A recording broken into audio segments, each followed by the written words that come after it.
it was just hard because I was screaming and kicking. And, it was just, I just didn't understand how can you do this to someone. So that was hard. I'm sorry. Take your time. I just didn't understand, like, how no one noticed. I'm in white and blue. It's like how you just don't notice a child is being abused.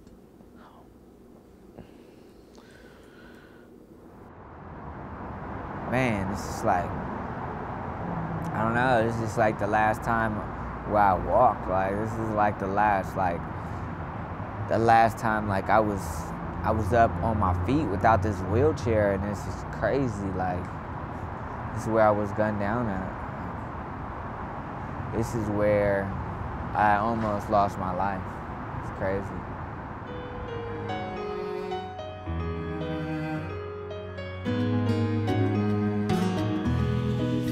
Don't take away my shine is all I have. My heat, my love, my beauty, and my glam. It worries me sometimes that I won't love and live a life of sad. Don't take away my shine is all I have. My heat, my love, my beauty, and my glam. It worries me sometimes that I won't love and live a life of sad.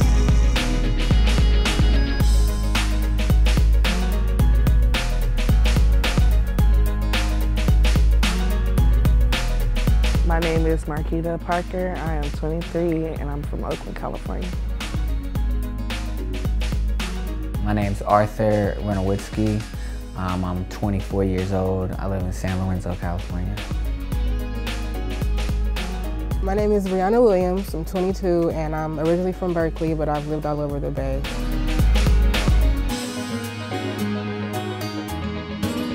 Don't take away my shine is all I have. My heat, my love, my beauty, and my glam. It worries me sometimes that I won't love and live a life of sad. Swing it, Carlos, come on. Look the other way, Ma. Swing it. Swing it.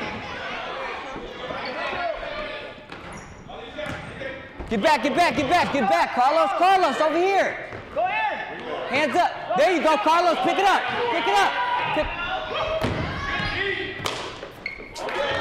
Come on, come on, come on. Let's go. I was always active growing up. Like, I always played sports, always played football, basketball, baseball, wrestling. My dad was owned a BMX company. So he always got me to go to BMX races every weekend. I want you two up top. I want you down low on defense. You down low on that wing on defense and you in the middle. Let's go, let's play hard. This is the quarter you gotta go hard. Let's go, hey, bring it in. Everybody, bring it in. Come on, bring it in, come on. One. Come on, come on, Warriors on three. Warriors, 1, 2, 3. I just love, you know, like sports, like just took over my life as a kid, and it followed me into middle school and then high school playing, you know, under those Friday night lights. Was like, if I can go back, like playing under football in high school, and was really fun. And then I went to school, went to college, and played football for my junior college. And then that's when the accident happened, when I was shot and lost my leg.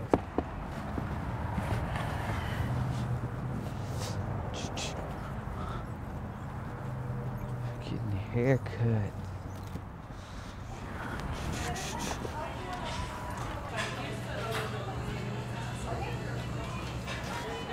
I was independent, you know, growing up. Even 20 years old, I was living on my own, you know, had my own spot, my own car, my own job. When I was 18 when I moved out, I've been on my own ever since I turned, actually like 17 and a half. I graduated when I was 17, and I've just been on my own ever since, you know, I was about 20, right, leading up to when I got shot. And I wanted to get back to that independent feeling that I always had. So if I push down, this is gas, and then this is brake. This right here is a ball, it just makes me help Helps me turn easier since I got 2 hands on the wheel at all times. It's a struggle, but it's rewarding.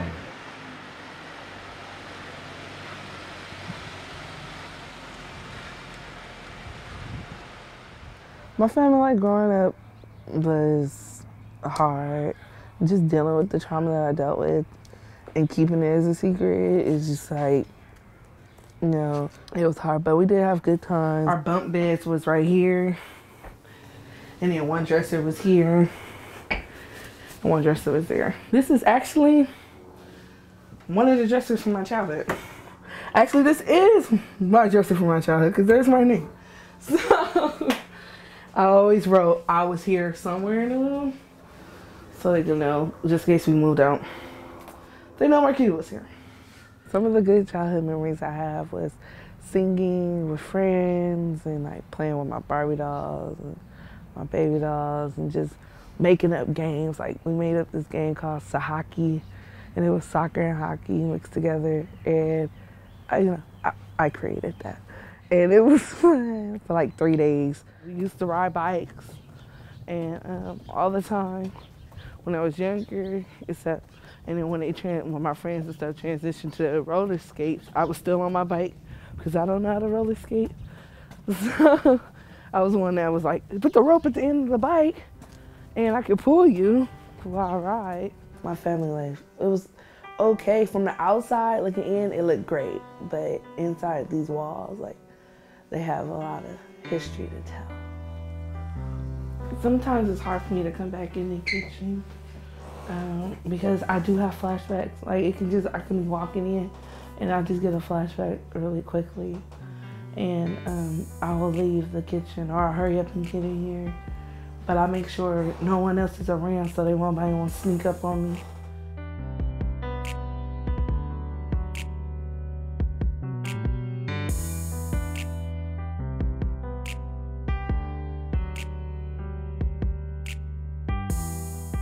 He made me perform oral sex for him while I was downstairs, and that was really hard for me because it's like I just felt why nobody couldn't protect me, and everybody else is upstairs and nobody like crying, but I'm being like very quiet crying because I knew I would get in trouble more if I just didn't do what I was supposed to do. So basically when he was finished, he gave me like a towel so I could like spit in, and I just went back upstairs with my stuff. Can we take a break? It was hard to pretend that these things didn't happen after they happened because people looked up to me when I was younger. Like when it was new games, they wanted me to invent them, and to act like everything is normal and to talk to people, and just, it was hard. It was like I'm living a double life. Even back then, it seemed like I was like, this is not normal, and then I go outside and act like it's normal and play jump rope or sing and try not to cry in front of people, but everybody would see, like, people would see me crying, and then if I start crying and he saw me crying, I have to go back in the house. I felt at times that the abuse would stop because he said it would stop. And it was like, you just do this one more time, and then it's done.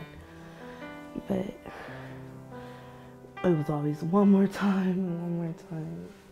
So at one point I just gave up hope. I didn't care what was gonna happen to me. Even at that young age, I didn't care. If I had got hit by a car the next day, I didn't care. I'll at least be done with dealing with that. I dealt with my sexual abuse as a child alone because I didn't believe anyone would believe me when I tell them the story. And I told one person, and but he was the same age as me.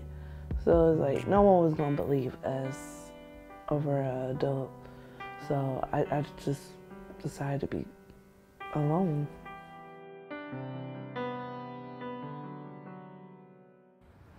So yeah, this is the path we used to walk going up to my old elementary. Sometimes we walk in a different way, but most of the time we walk this way because we wanted to go to the store. Everything just looks the same, like if from when I was in elementary. I went to elementary with him. I swear. Most people don't leave Oakland, so you see the same people you went to elementary with, middle school, high school. So that's the elementary I went to. Webster Academy. There's portables on that side, and I graduated right here by the basketball court. And it was a nice little ceremony to leave because I was already done with elementary, but I was upset because all my friends weren't going to the middle school that I was going to. Most people went to Frick or Elmhurst, and I went to Havens Court. So I felt kind of alone, but I know that this journey was done. I'm just glad they improved it for the kids. It doesn't seem like they have to wear a uniform anymore. I had to. At first it was khaki and white when I was in 1st through 3rd, and then it was white and blue for 4th and 5th. School was my escape. Elementary was my escape from the hell that I was getting at home. Like, I didn't like the time getting up to go to class, but when I was there, I enjoyed it. And when I had to leave, I was upset because I felt protected at school. And I knew I didn't feel protected at home. So when it was holidays, I mean, I was happy that I didn't have to do homework, but I was still upset that I had to be at home.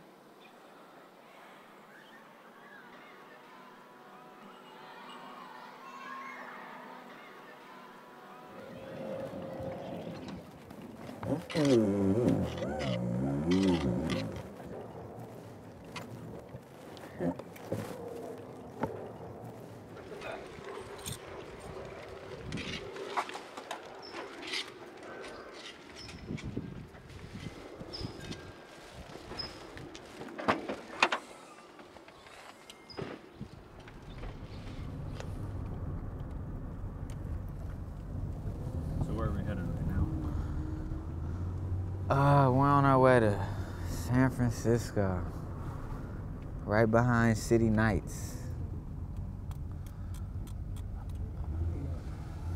Right behind City Nights to the exact location where I was gunned down at.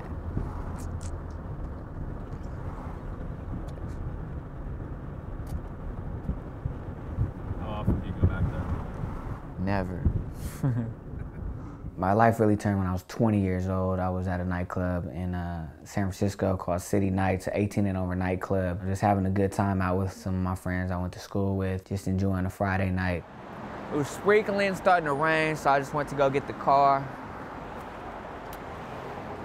Yeah, this pizza shop was not here, so this is all like brand new.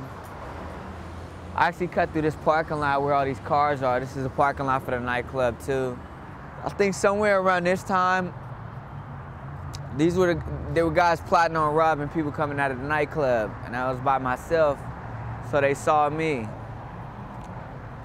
Started walking this way. I guess they were two guys following me. One guy that drove the getaway car, and then another guy just with the gun ready to rob me. This is where I crossed the street right here. Started walking this way, and I mean, there's not really any foot traffic this way, like the main street has, and so like right about right here is where I was approached. Turned around, and the guy just instantly fired. Bullet hit my chest, and I just hit the ground. I remember just laying here, just like trying to get up and just trying to gasp for every breath of air because the bullet went through my chest, went through both of my lungs, shattered my spine, paralyzed me, and it still lodged in my liver right now. So like, one bullet did a lot of damage, and I remember just trying to get up and run away, but you know, my arms were working, but I just couldn't get up. I couldn't stand up like I've been doing for the past 20 years of being alive. I couldn't stand up for the first time. And I didn't know I was paralyzed at the time at all. I didn't know what being paralyzed meant. I didn't know what a spinal cord injury was. I didn't know anything like that. Like, I didn't know anything about it.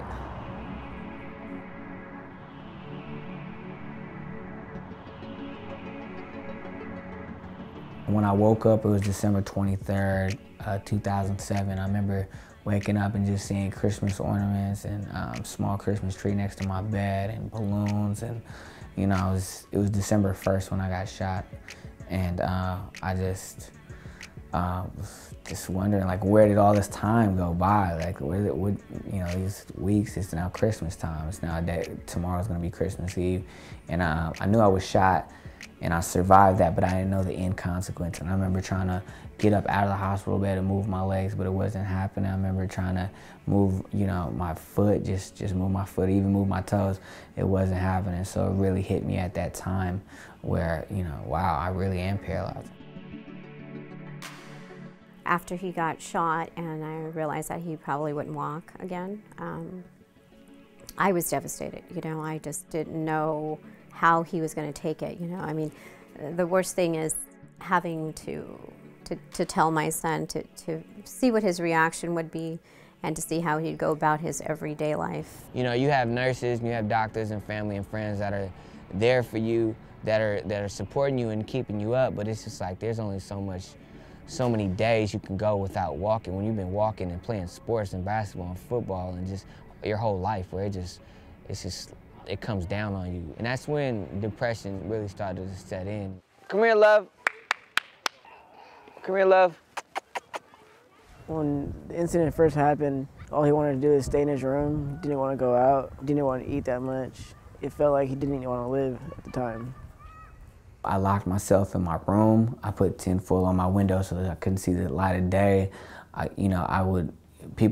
friends would blow up my phone, call my phone, and try to get me to come out to the movies or go out to dinner or whatever. And I remember, you know, picking up my phone one day and just chucking it across the room, and it hitting the wall, breaking up into a million pieces, and I was just depressed. And I really, you know, started to wish that that bullet would have killed me. I really started to wish that I didn't make it out of that 23-day coma, that, you know, why am I here? You know, if I'm just gonna suffer, why, you know, did God keep me here if I'm just gonna be, you know, just be depressed? You know, I wanted to commit suicide. I wanted to get a gun myself and blow my brains out and just be done with it. But, you know, my family saw that. My family support saw that I was losing it, and they got me out of the house. They got me to come out and really be supportive. I always like coming back to, you know, where I grew up at. To come back, it's cool. It's just a little different.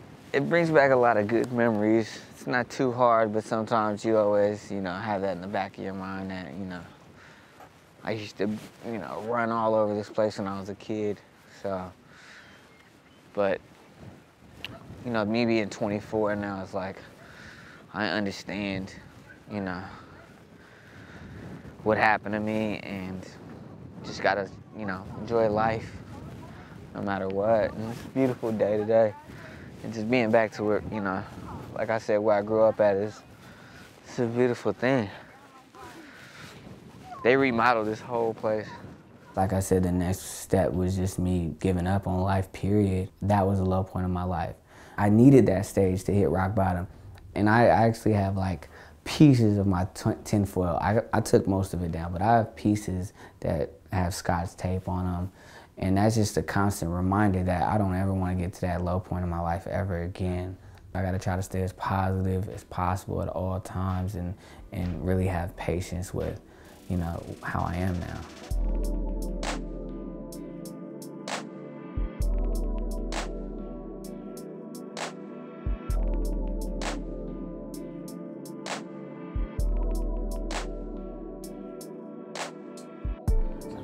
When I was 20, I was raped by my first boyfriend. I felt ashamed. I felt stupid. I felt embarrassed.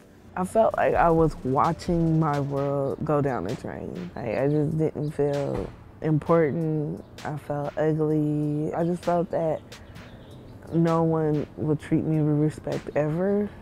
I felt no one cared. So why should I care?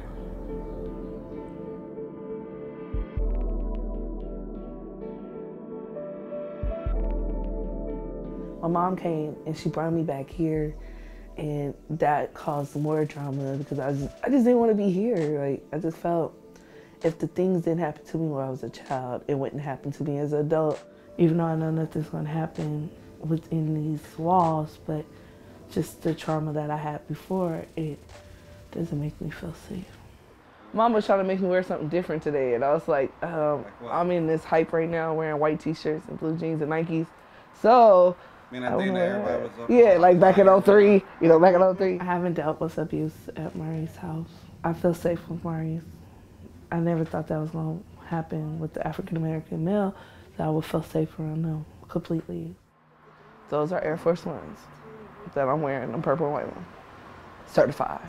When I'm at Mari's house, I think about me having my own place and how I would set it up and like, just, you know, like, this is mine. And it's like, I don't have that. All I have is my room right now. And it's like, that could be always taken away too.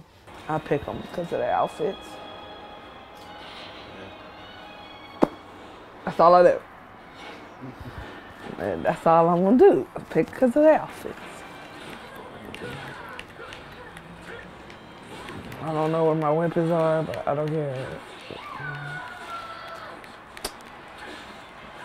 And I'm waiting.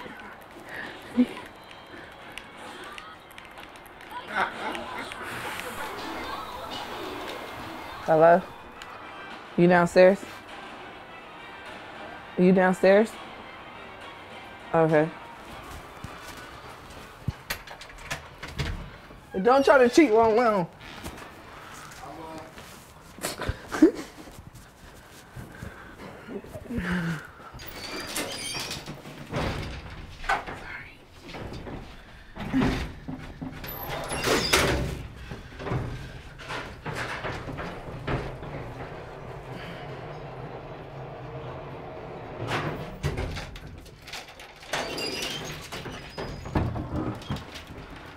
Something.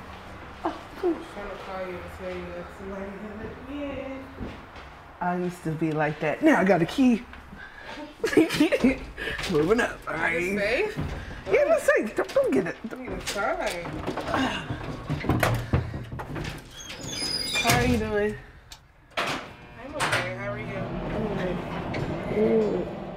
I feel like mental health is so important to all people's lives, whether you have a diagnosis or not, because if your mental health is not well, nothing else is well. Your mental health translates to all other areas of the mind, body, and spirit to me.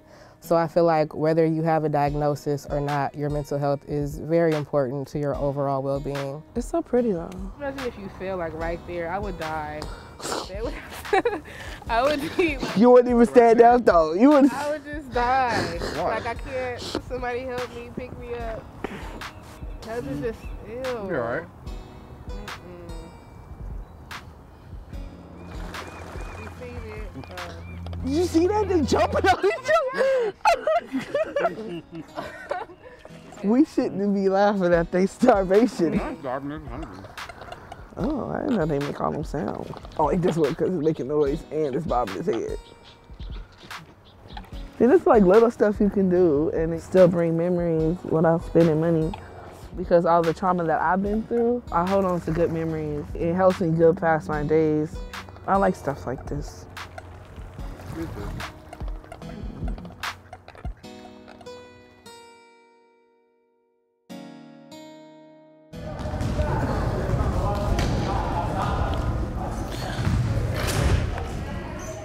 Yeah, I met a lot of friends playing this.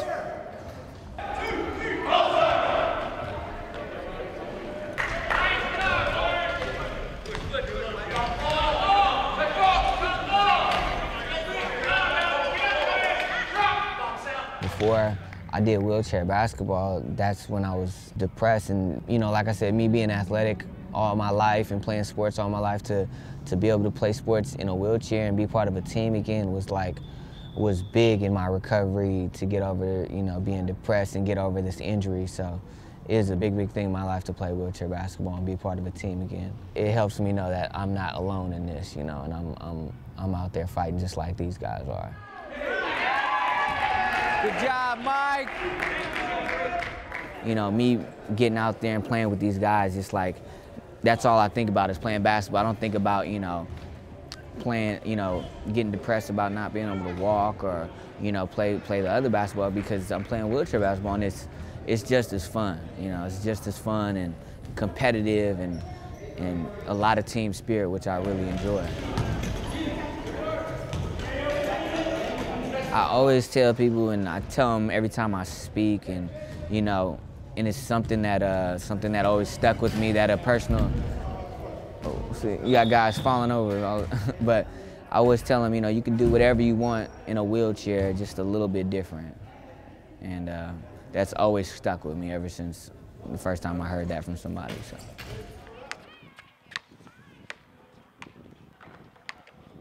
Can you lift me up here real quick? Thanks, bro. Before I was shot, I was doing music engineering behind the scenes, but when I got shot, I just felt like I had to put my story out there, not only for the people to get my story out there, but for me. It's therapeutic for me to do that, and it encourages me to stay above, you know, and not let myself fall into a deep depression at all. And I'm gonna keep going in like an IV. Sometimes when I wouldn't feel like talking to people about it, I would just write it in music and make music about it. And that was just like I said, like a form of therapy that really helped me get through the hard times that I went through.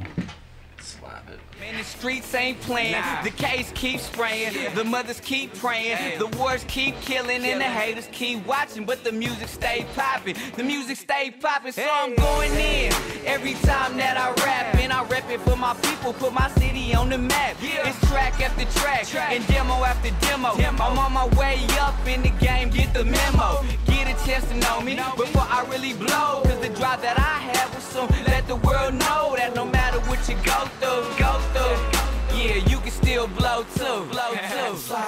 Every time you work with him, you can catch off his vibe. You can tell his determination. He's a real humble guy, real motivated, and he's definitely an inspiration to me and everybody else that he's worked with. He's out there trying to help, you know, the youth with the whole stopping the violence, and that takes guts, and it takes motivation, it takes effort, it takes time, and he's willing to do that. How's everybody doing? Good. All right. As you guys know, some of you guys know me. I've been here before and spoke about my story and about my movement, and about what happened to me and what I'm doing right now in the community. I grew up in San Leandro. I used to go to this Boys and Girls Club when I was y'all age. I used to hoop here. Life goes on. I started this movement and this foundation and nonprofit because I wanted to, one, stop what was going on with the gun violence in the community, so another person would have to go through and suffer like I did and go through what I went through. And then number two, to just push a positive movement and keep a positive mind state. I woke up, I was happy to be alive, but then the doctor came in and said, we're happy you're alive, Arthur, but there's a chance you'll never be able to walk again, or there's a chance you'll never be able to talk again. I had a trach in my neck, and if the trach was in my neck any longer, which is a tube to help me breathe, they said that I would have lost my voice box. So it's a blessing I'm even here talking to you guys right now. I'm able to coach, I'm able to speak, do music, and yeah, it's a blessing. I'm not worried about, you know, not being able to walk.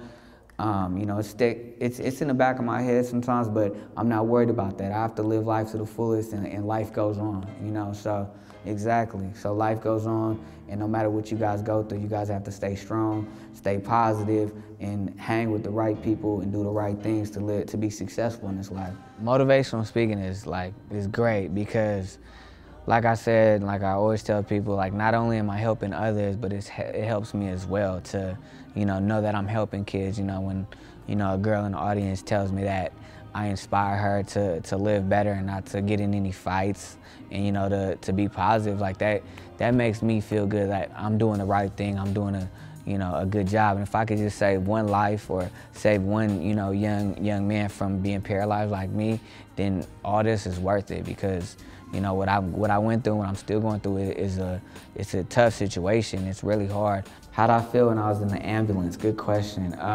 It was tragic. It was crazy. Like, I remember them ripping off my shirt, and I remember just telling the paramedics, you know, please don't let me die. I'm only 20, please don't let me die.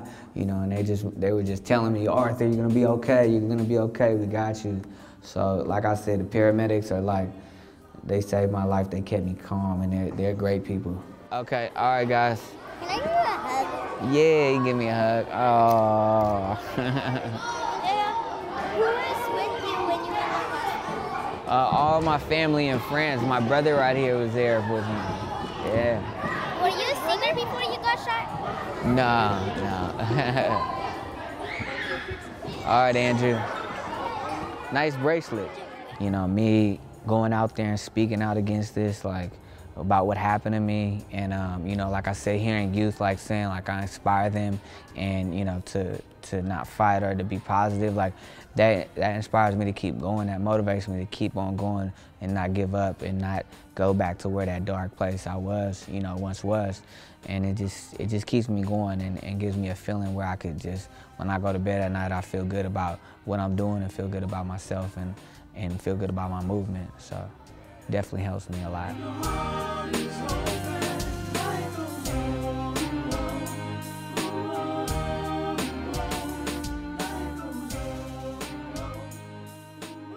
I'm taking an African American class. It's African American psychology. And this assignment right here is talking about the independent Black female, and wondering if African American women that are independent are more lonely. And this is like off the chapter of being from kinship and family. I pursued going to college because my mom and my dad didn't further their education. Like, my dad stopped at middle school and my mom dropped out of high school. So I felt that I needed to be the change in my family and be a good role model for everyone else. So I wanted to go to college. I just didn't want to be stuck here in East Oakland and have children and just be stuck. I wanted to do more. I felt that I was better than the stereotypes that are out here. Yeah, like, this class really has some interesting topics, such as like Black racial identity, the Black male and endangered species, which I can't wait to get to that article, and just others like family and like the Black church, just issues and challenges that African Americans face from a psychological point of view. I think I'm really going to enjoy this class overall. The turning point in my life dealing with my mental health was in March 2010. I came to a PLCC TAY orientation, and I learned more about mental health and being an advocate, and I was like, this is for me, because I was an advocate already for violence prevention. So I was like, I'm already used to this type of work, I might as well stay with it. And I really believe in this mental health work. Can I get past y'all? Thank you. I'm not going that And I didn't know you was coming today. I would have brought Jonica gift because it's sitting right there. And yeah, it just looked weird that I got a little kid's gift in my house and there ain't no kids in my house.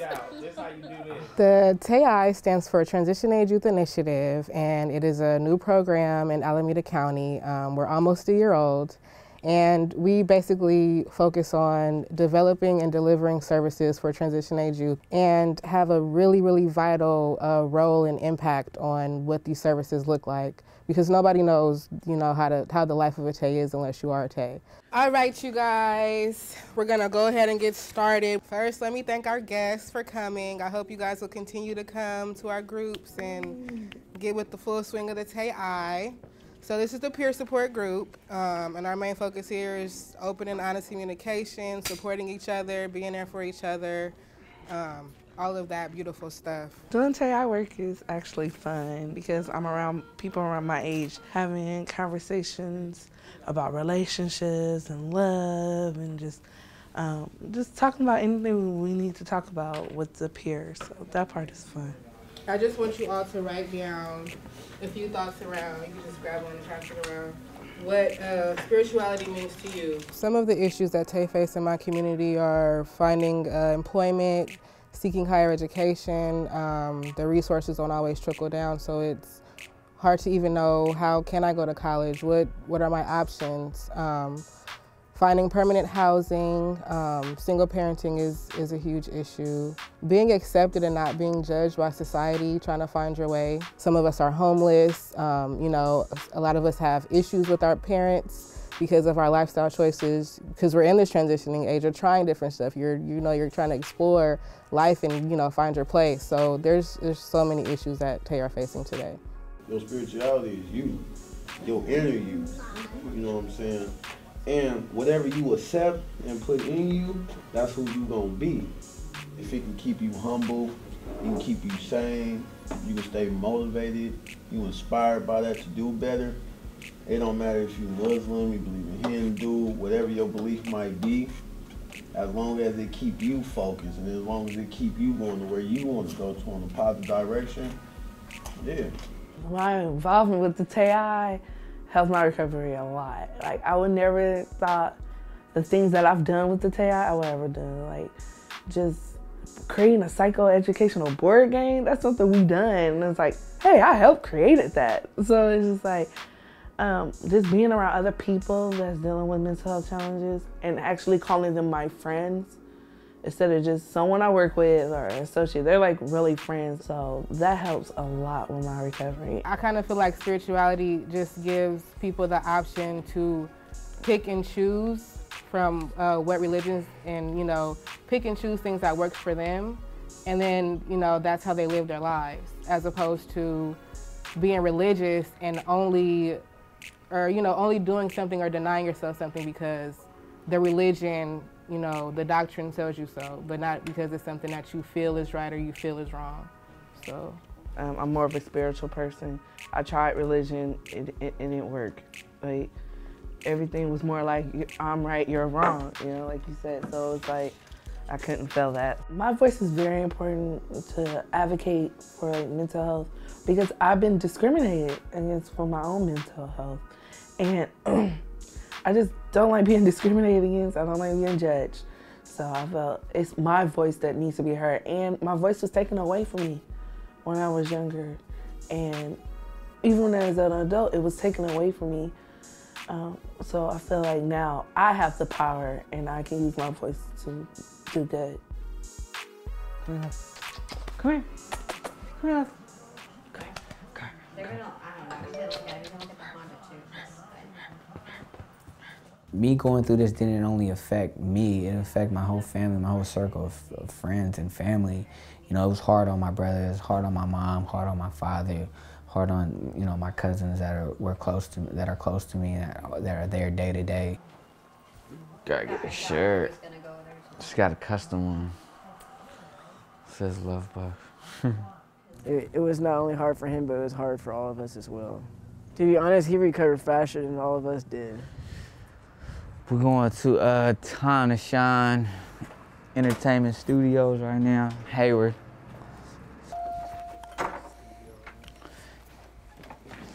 It's kind of small in here, but let's do the job right here. This the man behind the music right here. He makes the beats, you know what I'm saying, and engineers it, records it, so makes it sound real good. I ran into Ant at the show I had. I performed at VIP too. Oh, for real? They was loving it, bro.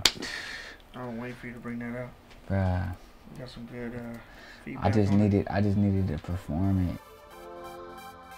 If you really want to know AR, all you gotta do is throw in his CD and you'll get to know him just like that. You know what I'm saying? So you can tell what kind of man he is just through his music. He speaks through his music. I tell people all the time, like, music is my therapy. Like, I just dropped a song called I'm Thankful, and it's a real positive record. And I wrote that not really for, like, I mean, it's for the people and everything, but like that was more like me. Like times was hard when I wrote that song, and I just like, it's an appreciation of life song. It's called I'm Thankful Just Being Alive and being blessed to still be here. And if I never take another step, I'll be thankful and live life with no regrets. So never give up and feel like life's over. Just keep pushing, cause that's how we all soldiers. It helps me out a lot when I just, you know what I'm saying, going through stuff. Like I just go write about what I'm going through, with like life experiences and everything. And it just makes me feel good to put it out and, you know, hear people, you know, say they like it and then inspire them. This guy's story is incredible. I've been through stuff that in my lifetime, you know, that I felt were hard, you know what I mean? But after, you know, one of my peers, you know, going through something like that and then still having his head held up high, I commend him for that, man. And it's like, he gives me the feeling like, you know, it's nothing that I can't overcome, you know what I mean? If it's not that serious, I can overcome it, you know what I mean? So it's just like a whole lot of strength this man is giving me, like mentally, you know, like for anything that comes through in life, you know what I mean? Ooh, you're going fast, huh? Can you do the other one? You can do it. Put your foot up there. Mommy's not gonna do it for you, I'll just help you. I think that it's kind of human nature for us all to be a little standoffish when you're meeting someone new, or even someone who may be in the same situation as you. You still fear that judgment. It's really hard to describe what it feels like to deal with mental health challenges when that is your reality and you don't know any other way. Like for example, when I was a younger youth, like in middle school and high school, I didn't understand. I didn't understand what was wrong with me. Why couldn't I be social like everybody else? Why didn't I have... Okay, I'll stop. Why didn't I have a bunch of friends? Why when I went to a party I couldn't dance? Why wasn't that even fun for me to be at a party like everybody else? Why can't I get a boyfriend? Why? It was just a lot of why. I didn't understand why I was so unrelatable to my peers. Once I educated myself around it, once I came to terms with the fact that I had a mental health challenge and that it was nothing wrong with that because it's a health challenge just like any other health challenge, it became much easier. It's extremely important to have a really, really great support system, a great circle of friends who really understand why your needs are important. Like some of my challenges are that I can be extremely indecisive and I have a social phobia. So when things like going out, I can get really anxious about it and I can get to the front door and decide that I don't want to go. And then that's just me. And for me, I need people who are going to be like, okay, well, let's go somewhere else, instead of people who are going to be like, oh my God, here she goes again. And I have friends like that. What's that right there? Huh? What is that? Huh? What does that say? So it says school bus. School bus. School bus. Everybody in life is going to go through something, but having a mental health challenge is not the worst possible thing in the world to have. You can recover, you will recover, and it's perfectly fine because you have peers, we have the TAI, we have support networks all around the world really, but specifically in Alameda County, we have supports that can help folks. So no matter what, when you have a mental health challenge, it's not the end of the world. Just focus on the health part and keep your goal and focus on wellness and you'll be all right. And don't be afraid to ask for support and show people and tell people what that support looks like for you. Hey, bring it in, hurry up, come on.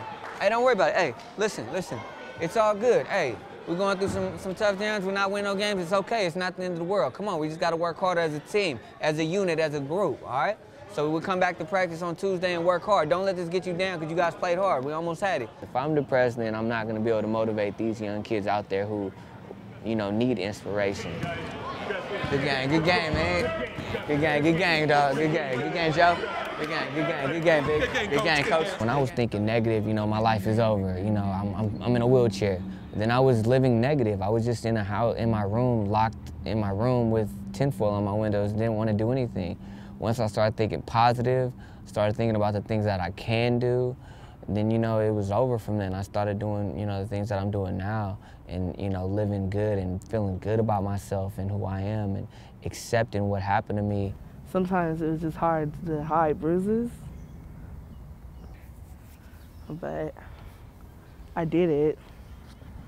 I was able to hide them from teachers. I was able to hide them from my friends. I felt like I was hiding them from myself too. Because if I didn't acknowledge it, it didn't happen. And I went through that stage a lot in elementary and middle school. If it didn't happen, if I don't acknowledge it, it didn't happen. But I know that's not true. It happened, just didn't want to acknowledge it at the time. When I share my story, it feels great. It really feels good because I know that other people dealt what I dealt with. So just to get off my chest and keep telling it, it feels really good. I feel like it's not a secret anymore and I'm not ashamed. I mean, it still hurts, but to show someone else that it's okay, that you can still be beautiful and tell your story it's a great feeling. I'm seeing her use her experience to help other Tay through sharing her story, through sharing her wellness tools now, what keeps her going, and just being open and honest. When you go through something and you get to a point where you can share and tell, you know, your recovery story and how you got over it, that's the help, and that's what she's doing. What have your experiences taught you about yourself? My experiences taught me that I'm very strong and that hope is always inside you. To have that faith in yourself first is hard. It's really hard, but if you could just find a little bit, work on that little bit, believe in yourself, believe that you are a great person, know that you're a great person.